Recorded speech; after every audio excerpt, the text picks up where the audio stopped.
What's up? This your nigga Dirty1000, 1GMusic, and we are now in tune to BossTalk TV. Alright. 31,000 in the building. Special guest. Yeah. Tell them a little bit about yourself. I'm originally from Pompano, but I rep the whole Broward County, I rep the whole Florida, I rep the whole world. 1GMusic, what I rep mostly, and we about to take over this shit. Straight up. What part of Pompano you from? I'm from Kennedy Green, but I've been in CB County with my thugs now. Alright. And what's 1GMusic? 1GMusic is our company that we started. It originated from everybody being 1,000 and living in their own skin. So we just came up with the idea of starting our own company and starting our own trend of what it means to be 1G. So it's like a record label? Nah, it's definitely a record label, a music group. Right now we only dealing with one artist, which is myself, Dirty1000, but we definitely, when everything get up and rolling, we gonna bring it out. Because we plan on being like a Cash One, a QC, the big dogs type shit. Okay. So like, how the name Dirty1000 came about? Basically, they always call me dirty since I was a shorty. Not just because I was dirty or nothing, just because you know my lingo and how I carry myself or whatever the case may be. And 1,000 came because when it was a trend to be 100, I didn't feel like I was nothing like them niggas that's keeping it 100. So we set the standard that, man, I'm gonna be 1,000 because I live in my own stand. But mainly because I get it from the mud and I'm 100 times 10. That's what Okay. Yeah. So how long you been rapping? I've been rapping over 10 years. Yeah. So what made you start rapping? What made me start rapping is when I found out that I can actually do it, it was something that I love to do. Yeah. Like playing sports or nigga shoot pool was something that I love to do. But when I found out that I can actually do it, what made me start taking it serious is because other motherfuckers loved it. And it's like my getaway. Yeah. While y'all niggas partying and popping bottles, some niggas like to trick or do whatever they do, I like to record. Even while my niggas hanging out and shit, I'll probably be recording. I just finished doing features today. You know what I'm saying? So you don't go out? Nah, I don't party often. The only reason I party is if we're working the record or if they're paying us to party. Other than that, I don't too much like to party. Alright, that always been like that since you was a kid, or that's just Nah, I mean, you know, I've grown up. I've been popping and been a certain kind of nigga since I was in middle school and high school. So, and I always hung out with older niggas. So I party early, and it ain't nothing to me now. Like before, when I was looking at niggas copping bottles, when I became a nigga popping bottles, then it was cool. But that shit got old fast. And it wasn't like, I don't like to go to clubs and see the same people and I'm in there for no reason because a lot of people that's clubbing getting paid. And I mean, I like to have a good time, but now my good time is just recording. Okay. So explain the type of music you make. I make all different genres of music. It's crazy because my fans or the people who are onto 1GMusic and they listen to us, they only hear a certain kind of music right now. But I think this year we really gonna make a step forward and do crossover music because we're not chasing the hood fame or to be quickly accoladed or whatever the case may be. We try and be like, do numbers like Drake and all them niggas. Yeah. So the kind of music I make right now is universal. Universal?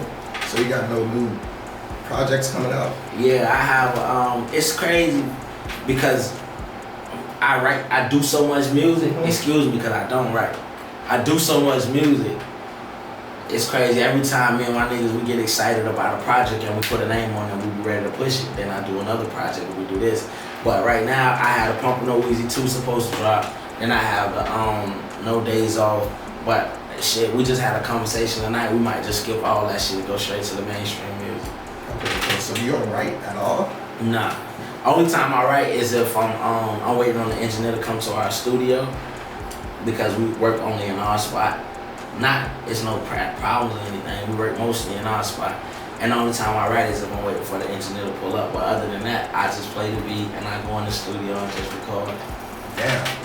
So you ever feel like giving up with the music since I never feel like giving up, but I do feel discouraged at times because we know what we have. Like if we weren't so powerful like musically, if we didn't know the kind of impact that we make with the kind of music that we have, we just didn't know at certain times, like we don't really know how to market it in a certain sense because like I said, I make pop shit and I also make real street shit.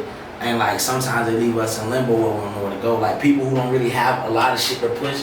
Like if you only had weed, you can open up a weed spot. But if you got this, and this, you can open up different spots to do this. So long story short, the only thing that makes me discouraged is because I can see a lot of shit going on around me and it kind of be like, damn, like if I had that platform, or I can see niggas who doing it and being where I want to be and they fucking it up.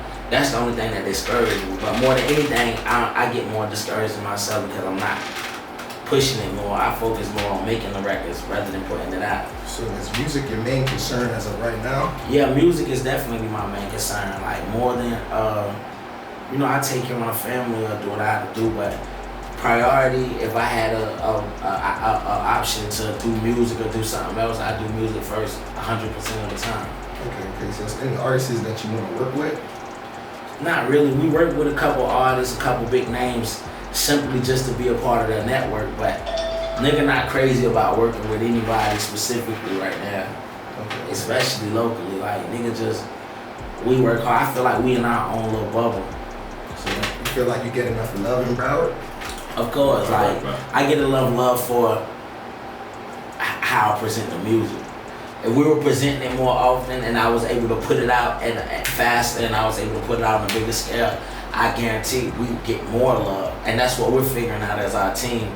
But I know by no means feel I'm underrated or underpaid or under this because I'm still like, I just knocked out 3 features today. Yeah. I'm still getting features. I'm probably the most featured artist in Broward that's not mainstream. Yeah. You know what I'm saying? So yeah, I definitely feel like I get a lot of love. That's why I'm here with y'all. Like y'all look into my music and y'all wanted to do an interview, and that's love to me. That speaks value. Alright, so you was on a song with Kodak. Yeah. Fourth Quarter. What's the meaning behind that song? I mean, Fourth Quarter was originally a record that I did by myself. And at the time, me, Kodak, and Koly, we were like doing a group thing, or we were just working together, whatever the case may be. And I initially put Kodak on the record, and then, of course, hands down, we had to put Koly on the record. And that's just how it went. Because I'm always working. Like, even when niggas partying and niggas get popular, do whatever they do, niggas can hang out, I'm always recording. Yeah. You know what I'm saying? So I initially did the Fourth Quarter record by myself. And I mean, by those boys getting on, they kind of just made the record go elsewhere with it. Even though I didn't receive any popularity or anything from it, niggas who hear the record and niggas who hear that, they know. And I am one of the verses that they love off that shit. Yeah. You know what I'm saying? And when people know it's me, because a lot of people for a long time just thought that was Kodak by himself. Yeah. You know? So like you, Kodak, and Koly, I was in a group before, right? I wouldn't necessarily say it was a group, but we were working together heavily because me and Kodak was buzzing first in Broward after the choo-choos and shit like that. Me and Koly started a group and we were buzzing. And Kodak was just a kid that came along that we love what he do and we just add him to our recipe. Okay, so what's your relationship with Koly right now?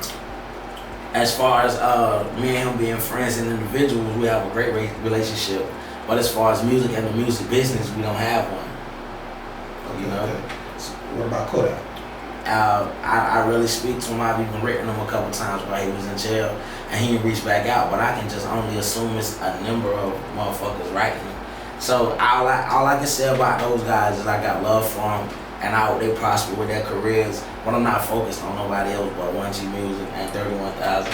Alright, so 1GMusic, you the CEO? Yeah, I am an owner of it, but it's part on me and my family right here. We own that business and it's something we started.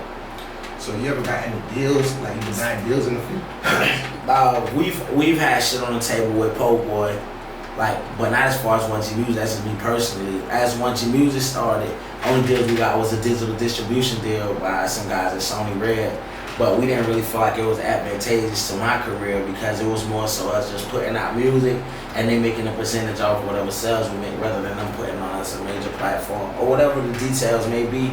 We just felt like what they were doing for us and our company didn't really like take us to another notch for y'all to be attached to us. Okay. So if we're gonna attach anybody to us, y'all gonna be able to do shit that we can't do.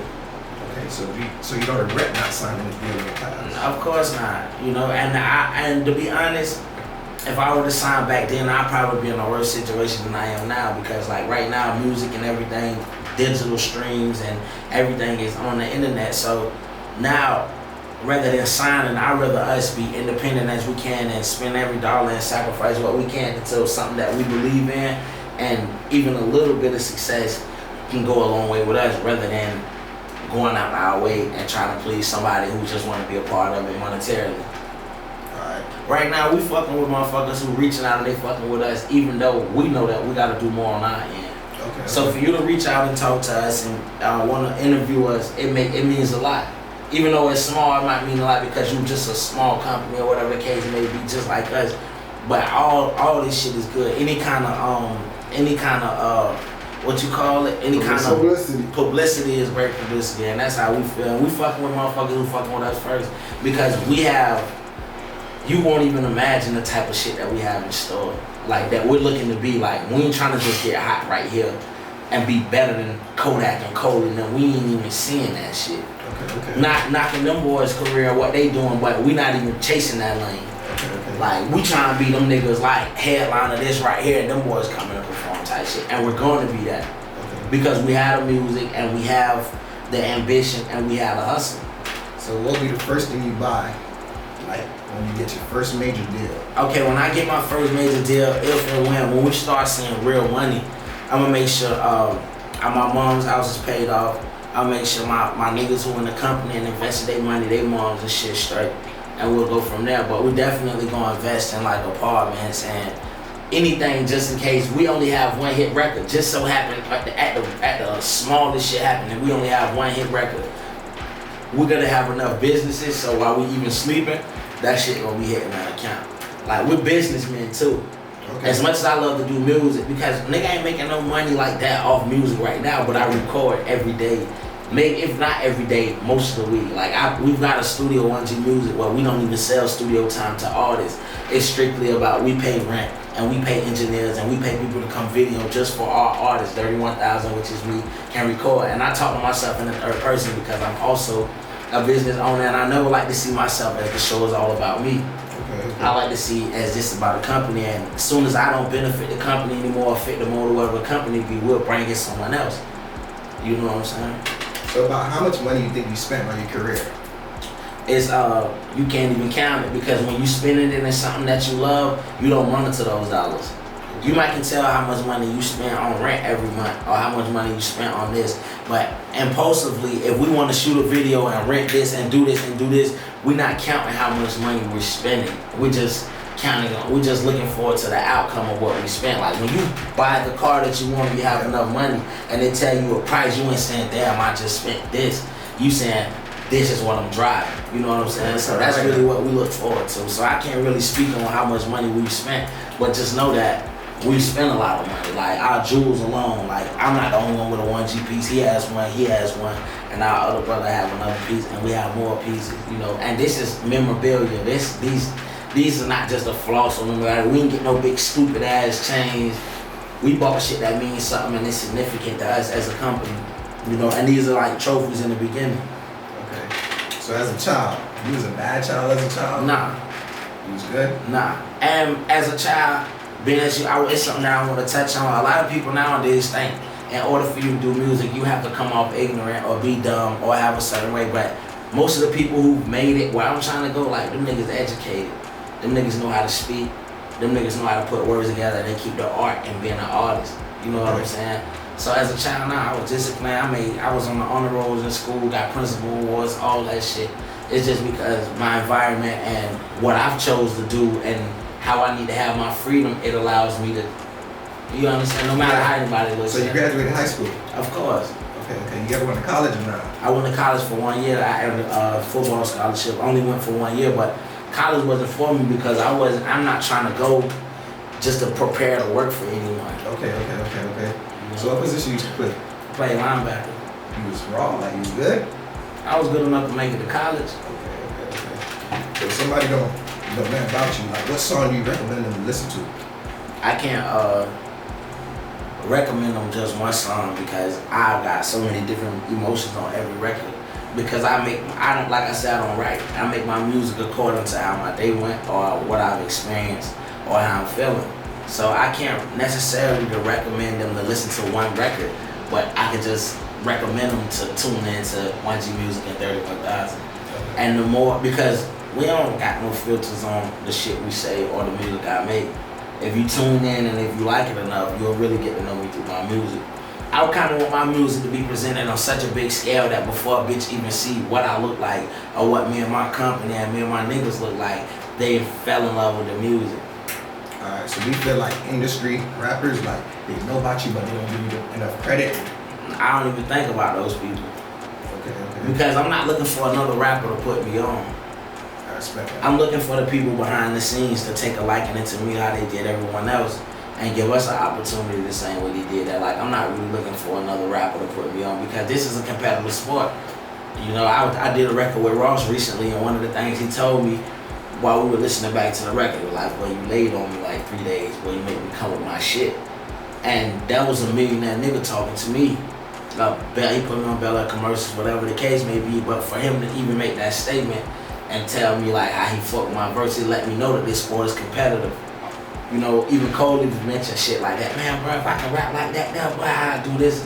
You know, so it's a very competitive sport, so I'm not looking for any rappers to put me on. Or I'm not looking for any rappers to embrace me and knock them out of their position just so me and my company can shine. So you don't like doing features with other people? I don't particularly care to do features with any people, but if anybody investing in their music and they want to invest in me also, like if a nigga want to pay me for a feature, I do music with him. I don't have no problem doing it. And I'm not gonna let up. Excuse me, whether I like the record or not, I'm gonna go the hardest on it. Alright, so is there like a special story that you could share with BossTalk TV? Like something that you don't really talk about a lot? I mean, I'm not sure how special it is, but what I can say is, for me to get where I am now, mentally, it took for a lot of people around me to start believing in me more than I was believing in myself. Because no matter how dope you may think I am, or I always was insecure with that because it wasn't happening fast enough for me. So for my homeboys who don't even have any interest in music or don't care, for them to encourage me to record on the daily and for them to invest their money that they work hard to make into helping our career and helping this business, that's just something right there that light a fire in you that make you keep going. You know, it's nothing really, I don't have any big stories or nothing that made me mad or make me want to go hard. It's just that sometimes when you don't even believe in you, it's somebody right there believing in you more than you believe in yourself. And it's nothing that they have to do. It's something that they sacrificing because they like, nigga, you tripping. You know so what I'm saying? Homeboys and motivation. Yeah, and more, I don't have any brothers and sisters, so the niggas who I deal with on a regular basis, like that's who I hold closely to me. Like, they not just my motivation, I'm self-motivated. But they're like they're like the gas in that car. So your family, did they support you with your music? I mean, nobody supports you at first because as a family, moms and dads and girlfriends, they want you to do the right thing or what the world tell you to do as far as go to school, graduate, get a job, get a bitch, blow up, take care of your family, work 70 hours a week or whatever the case may be, and retire at 60. And that's nothing that I was looking forward to nor interested in. So my family didn't get it at first, but being that I'm staying out of trouble and I'm actually like, when I do stumble across my little bread, I'm actually investing it in my company and investing in my craft. It's something that they'll start believing in also, and now they support it. Because a lot of people say they want to be rappers and they make enough money and don't buy no studio. There's a lot of people say they want to be rappers, they make enough money and don't do no features. Or they don't spend what it takes with producers to sharpen their craft or whatever the case may be. I just happen to be one of the individuals that when I do get extras, I don't call my niggas every time I need something. I pay the video man, I pay the engineer on a daily basis 4 or 5 times a week in order for me to record music that may or may not make it. But we feel the majority of the music that we dropping has the potential to be #1s and top 10s and shit. Like, we're not dropping shit just to be dropping it on, and I don't rap just to rap. You know? Alright, man, you already tuned in with Dirty1000, and I just want to thank BossTalk TV for having me. Y'all can reach me on my Instagram at Dirty1000, also Real 1GMusic, and y'all can check my Twitter at 1GMusic, my SoundCloud. And y'all look forward to us dropping a lot of music this year, next year, and years to come. And whoever listening, I hope y'all just subscribe to the YouTube, also the 31,000 YouTube, and y'all just keep tuning in, and we ain't gonna never let you down. Yeah.